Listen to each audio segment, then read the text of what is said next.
जीवन की व्यर्थता का बोध ही क्या जीवन में अर्थवत्ता का प्रारंभ बिंदु बन जाता है? बन सकता है, न भी बने।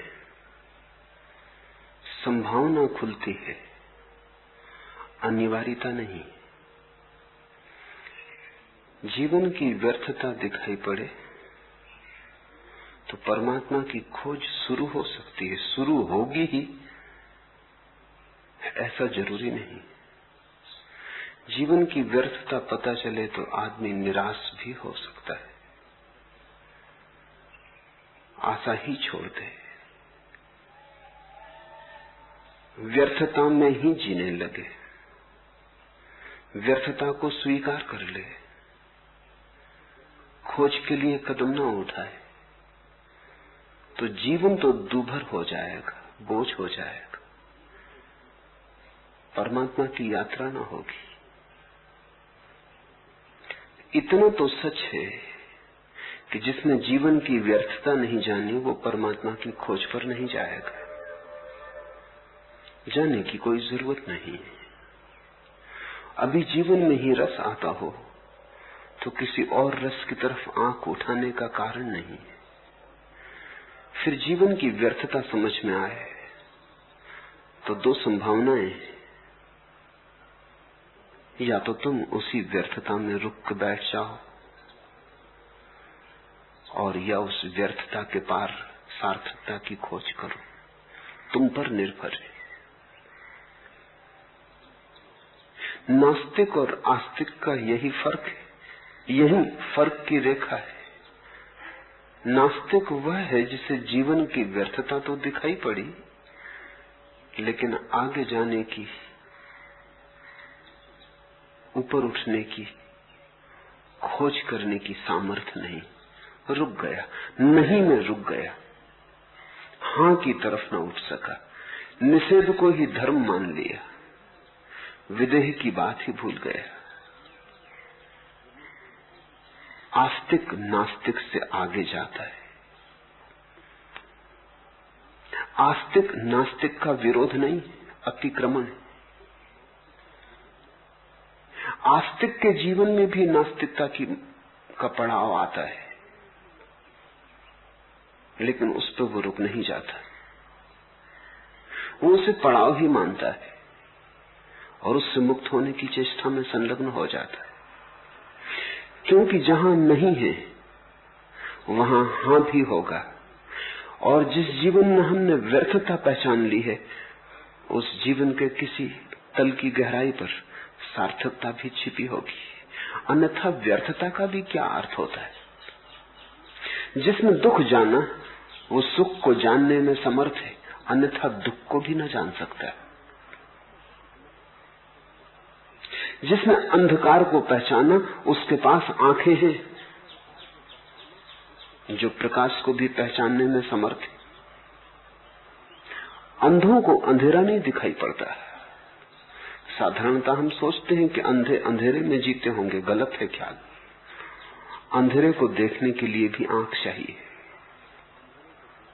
अंधेरा भी आंख की ही प्रतीति है। तुम्हें अंधेरा दिखाई पड़ता है आंख बंद कर लेने पर, क्योंकि अंधेरे को तुमने देखा है। जन्म से जन्मांध व्यक्ति को अंधेरा भी दिखाई नहीं पड़ता, देखा ही नहीं है कुछ, अंधेरा कैसे दिखाई पड़ेगा? तो जिसको अंधेरा दिखाई पड़ता है उसके पास आंख है। अंधेरे में ही रुक जाने का कोई कारण नहीं है। और जब अंधेरा अंधेरे की तरह मालूम पड़ता है तो साफ है कि तुम्हारे भीतर छिपा हुआ प्रकाश का भी कोई स्रोत है, अन्यथा अंधेरे को अंधेरा कैसे कहते? कोई कसौटी है तुम्हारे भीतर, कहीं गहरे में छिपा मापदंड है। अंधेरे पे कोई रुक जाए तो नास्तिक, अंधेरे को पहचान के प्रकाश की खोज में निकल जाए तो आस्तिक, अंधेरे को देख के कहने लगे अंधेरा ही सब कुछ है तो नास्तिक, अंधेरे को जान के अभियान पर निकल जाए, खोजने निकल जाए कि प्रकाश भी कहीं होगा। जब अंधेरा है तो प्रकाश भी होगा, क्योंकि विपरीत सदा साथ मौजूद होते हैं। जहां जन्म है वहां मृत्यु होगी, जहां अंधेरा है वहां प्रकाश होगा, जहां दुख है वहां सुख होगा। जहां नरक अनुभव किया है तो खोजने की ही बात है। स्वर्ग भी ज्यादा दूर नहीं हो सकता। स्वर्ग और नरक पड़ोस पड़ोस में एक दूसरे से जुड़े। अगर तुमने जीवन में क्रोध का अनुभव कर लिया तो समझ लेना कि करुणा भी कहीं छिपी है। खोजने की बात है। तुमने पहली परत छू ली करुणा की। क्रोध पहली परत है करुणा की। अगर तुमने घृणा को पहचान लिया तो प्रेम को पहचानने में देर भला लगे, लेकिन असंभावना नहीं। प्रश्न महत्वपूर्ण है। जीवन की व्यर्थता तो अनिवार्य है, लेकिन पर्याप्त नहीं। उतने को ही परमात्मा की शुरुआत में समझ लेना। उतने से ही अथातों का बिंदु ना आ जाएगा। उतना जरूरी है, उतना तो चाहिए ही, पर उस पर तुम रुक भी सकते हो। पश्चिम में बड़ा विचारक है जयपाल सात्र। वो कहता है अंधेरा ही सब कुछ है, दुख ही सब कुछ है, दुख के पार कुछ भी नहीं। दुख के पार तो सिर्फ मनुष्यों की कल्पनाओं का जाल है। विषाद सब कुछ है, संताप सब कुछ है, संत्रास सब कुछ है, बस नरक ही है, स्वर्ग नहीं। बुद्ध ने भी एक दिन जाना था दुख है, सात्र ने भी जाना कि दुख है। यहां तक दोनों साथ साथ, फिर राहें अलग हो जाती। फिर बुद्ध ने खोजा कि दुख क्यों है, और दुख है तो दुख के विपरीत दुख का निरोध भी होगा। तो वे खोज पर गए, दुख का कारण खोजा, दुख मिटाने की विधियां खोजी, और एक दिन उस स्थिति को उपलब्ध हो गए जो दुख निरोध की है, आनंद की है। सात्र पहले कदम पर रुक गया, बुद्ध के साथ थोड़ी दूर चलता है, फिर ठहर जाता है। वो कहता आगे कोई मार्ग नहीं, बस यहीं सब समाप्त हो जाता है। तो सात्र अंधकार को ही स्वीकार करके जीने लगे। ऐसे ही तुम भी जी सकते हो। तब तुम्हारा जीवन एक बड़ी उदासी हो जाएगी। तब तुम्हारे जीवन से सारा रस सूख जाएगा। तब तुम्हारे जीवन में कोई फूल न खिलेंगे, कांटे ही कांटे रह जाएंगे। अगर कोई फूल खिलेगा भी तो तुम कहोगे कि कल्पना है, तुम उसे स्वीकार न करोगे। अगर किसी और के जीवन में फूल खिलेगा तो तुम इनकार करोगे कि झूठ होगा, आत्मवंचना होगी, धोखा होगा, बेईमानी होगी, फूल होते ही नहीं। तो तुमने अपने ही हाथ अपने को कारागृह में बंद कर लिया। फिर तुम तड़पोगे, कोई दूसरा तुम्हें इस कारागृह के बाहर नहीं ले जा सकता।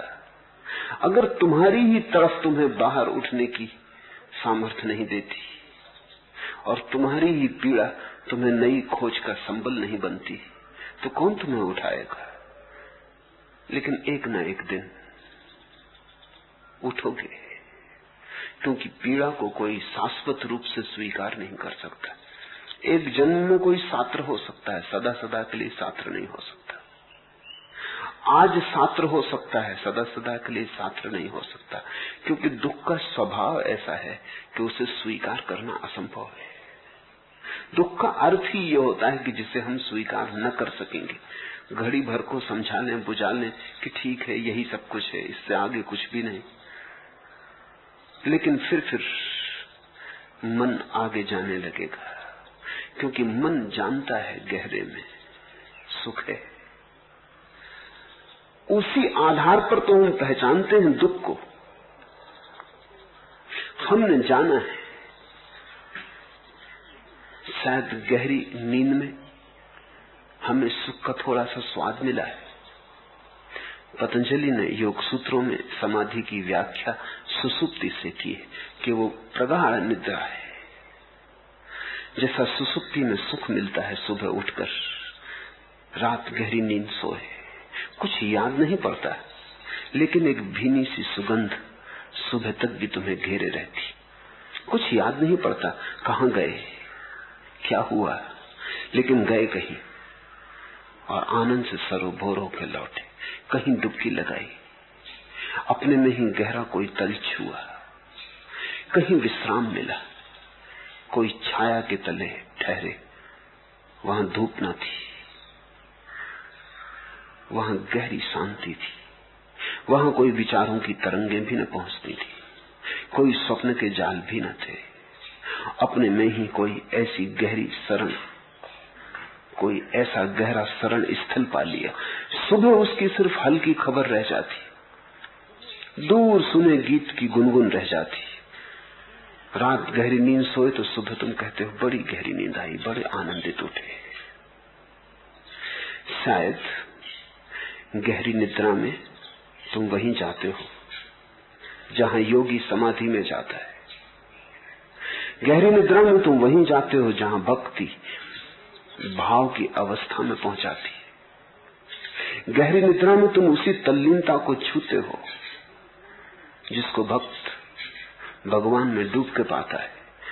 थोड़ा फर्क है, तुम बेहोशी में पाते हो, वो होश में पाता है। वही फर्क, बड़ा फर्क है। इसलिए सुबह तुम इतना ही कह सकते हो सुखद है, अच्छी रही रात, लेकिन भक्त नाचता है क्योंकि ये कोई बेहोशी में नहीं पाया अनुभव, होश में पाया। तो कभी नींद के किन्हीं क्षणों में तुमने भी जाना है, तभी तो तुम दुख को पहचानते हो, नहीं तो पहचानोगे कैसे। शायद बचपन के क्षणों में जब मन भोला भाला था और संसार ने मन को विकृत न किया था, वासनाएं अभी जगी न थी, कामनाओं ने अभी खेल शुरू न किया था, अभी तुम ताजे ताजे परमात्मा के घर से आए थे। तब शायद सुबह की धूप में बैठे हुए, फूलों को बगीचे में चुनते हुए या तितलियों के पीछे दौड़ते हुए तुमने कुछ सुख जाना है जो विचार के अतीत है।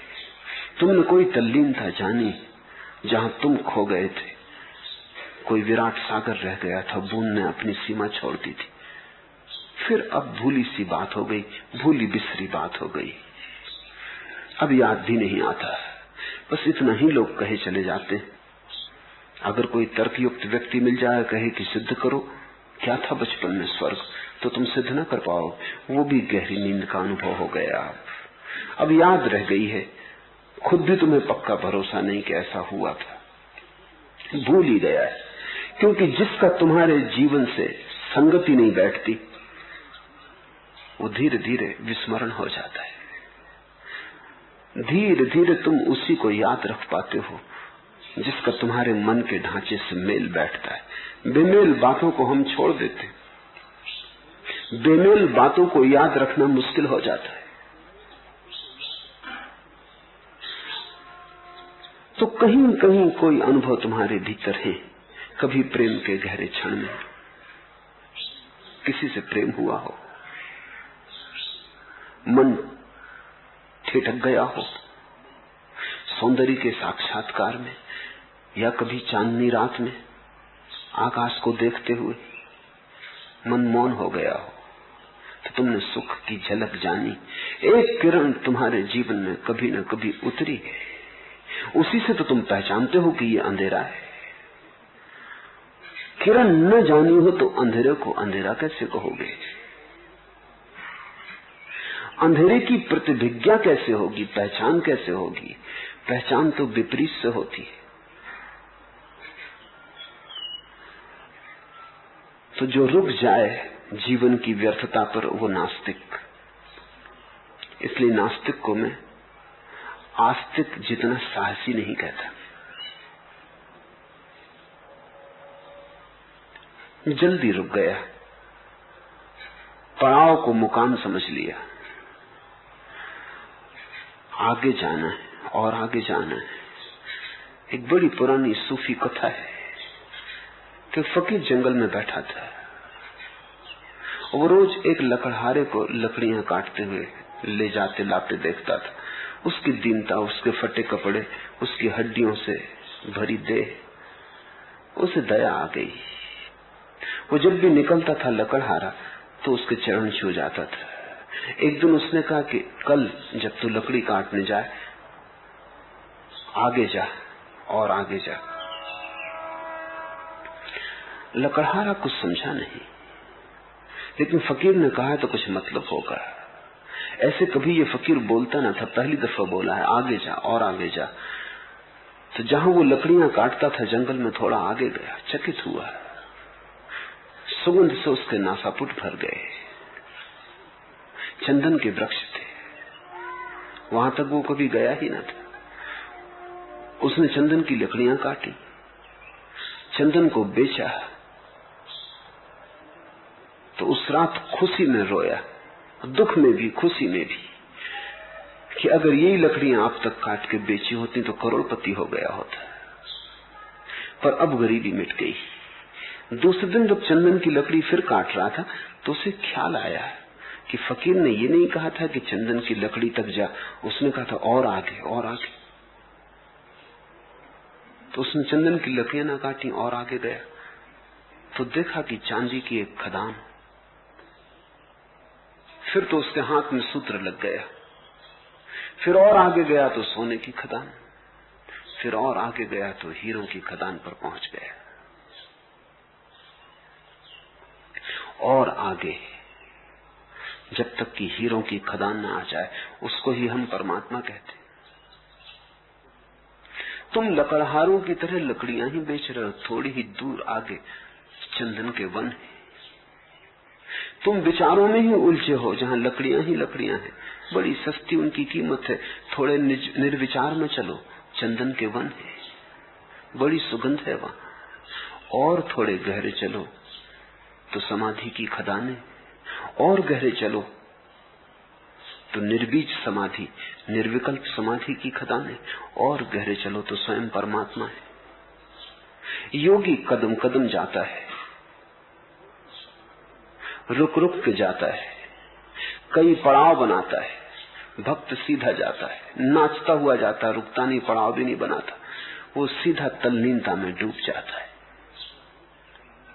योगी से भी ज्यादा हिम्मत भक्त की है, नास्तिक से ज्यादा हिम्मत आस्तिक की है, योगी से भी ज्यादा हिम्मत भक्त की है।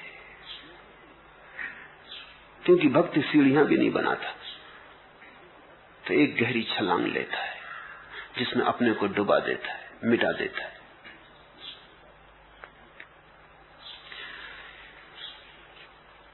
इस अनुभव पर आना अत्यंत जरूरी है कि जीवन व्यर्थ है। अंधेरी रात, तूफाने तलातुम, ना खुदा गाफिल, यह आलम है तो फिर किस कश्ती, सरे मौजे रवां कब तक।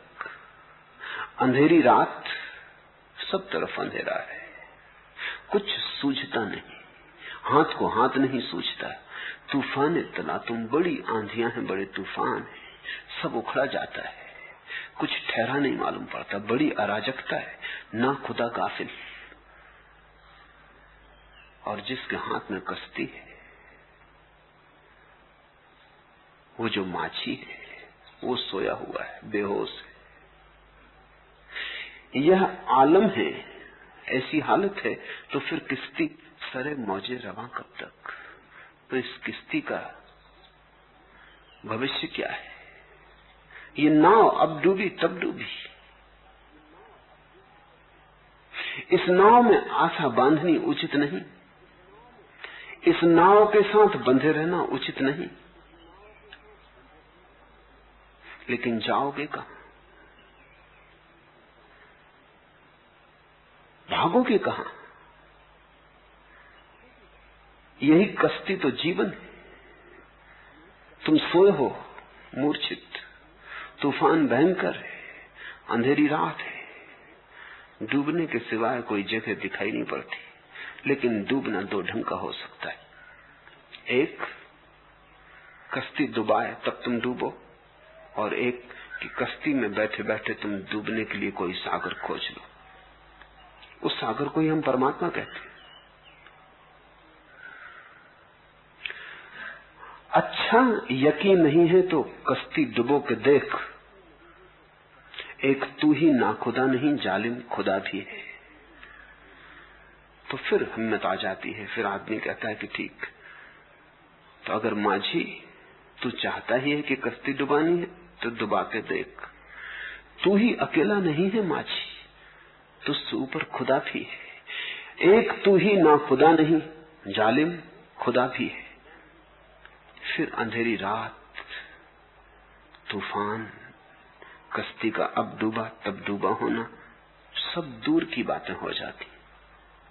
तुम भीतर कहीं एक ऐसी जगह लंगर डाल देते हो जहां तूफान छूते ही नहीं, जहां रात का अंधेरा प्रवेश ही नहीं करता, और जहां किसी नाखुदा की, किसी माझी की जरूरत नहीं है, क्योंकि वहां परमात्मा ही माझी है। जरूरी है कि जीवन की व्यर्थता दिखाई पड़ जाए। बहुत है जो जीवन की व्यर्थता बिना देखे आस्तिकता में अपने को डुबाने की चेष्टा करते हैं। वे कभी ना डूब पाएंगे। वे चुल्लू भर पानी में डूबने की चेष्टा कर रहे हैं। वे अपने को धोखा दे रहे। जब तक तुम्हारे जीवन की जड़ें उखड़ ना गई हों, जब तक तुमने गहन झंझावात नास्तिकता के न झेले हो, जब तक तुम्हारा रोआ रोआ कप न गया हो जीवन के अंधकार से,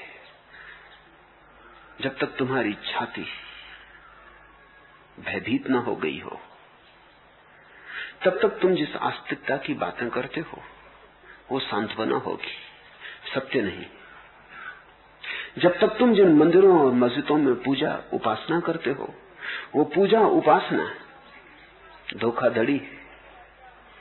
वो तुम्हारा औपचारिक व्यवहार है, वो संस्कार वसात है, उससे तुम्हारे जीवन का सीधा कोई संबंध नहीं। वो मंदिर तुमने अपनी प्रज्ञा से नहीं खोजा है, उधार है। उधार परमात्मा, असली परमात्मा नहीं। उसे तो तुम्हें अपने को चुका के ही, अपने को दान में देकर ही, अपना सर्वस्व लुटाकर ही पाना होगा।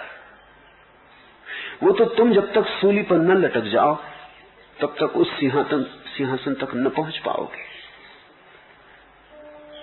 तो पहली तो स्मरण रखने की बात यह है कि कहीं जल्दी में आस्तिक मत हो जाना। ये कोई जल्दी का काम नहीं, बड़ी गहन प्रतीक्षा चाहिए। और ये कोई सांत्वना नहीं है कि तुम ओढ़ लो, संक्रांति है। सांत्वना नहीं है परमात्मा, संक्रांति है, महाक्रांति है। तुम जो हो मिटोगे और तुम जो होने चाहिए वो प्रकट होगा। तो सस्ती आस्तिकता कहीं नहीं ले जाती। सस्ती आस्तिकता से तो असली नास्तिकता बेहतर है।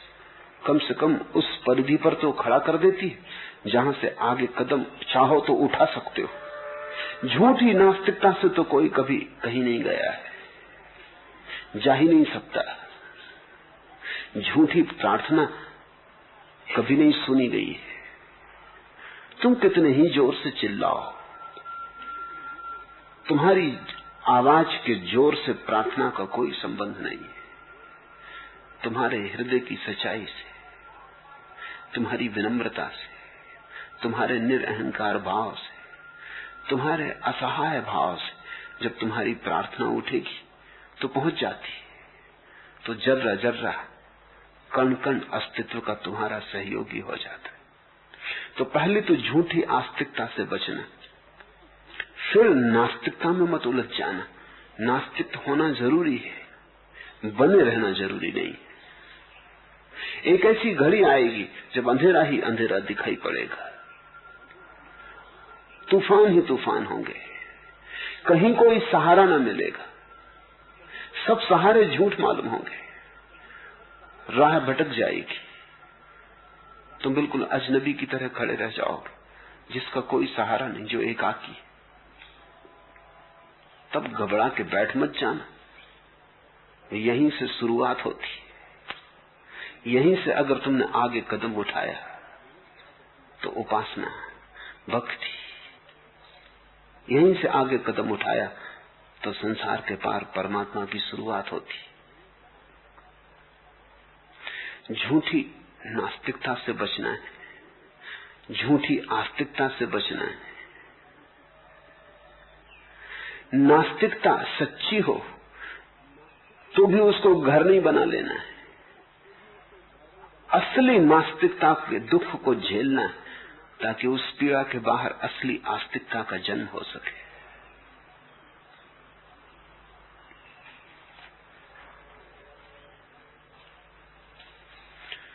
दूसरा प्रश्न, इस विराट अस्तित्व में मैं ना कुछ हूं, यह अप्रिय तथ्य स्वीकारने में बहुत भय पकड़ता है।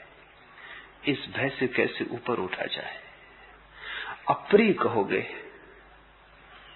तो शुरू से ही व्याख्या गलत हो गई।